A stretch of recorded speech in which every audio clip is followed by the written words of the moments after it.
මේව රවුන්ඩ් කපලා ඊට පස්සේ මම මේ පෙන්නන විදිහට මැද කොටු හිටින්න කපා ගන්න ඕනේ.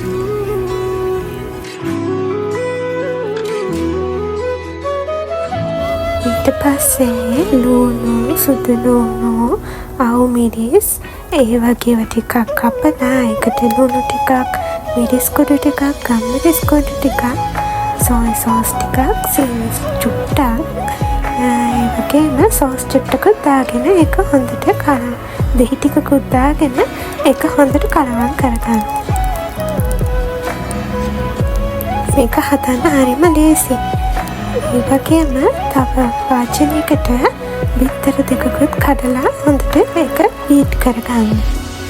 ඊට පස්සේ අපි කපාගත්තු බටු වලට ඔලිව් ඔයිල් ටිකක් දාගන්නවා. ඊට පස්සේ භාජනයක් තියලා ඒකට පොල් තෙල් ටිකක් දාලා රත් වෙන්න තියලා ඊට පස්සේ අපි අර කපාගත්ත බටු ටික දෙපැත්ත හොඳට ෆ්‍රයි කරගන්න.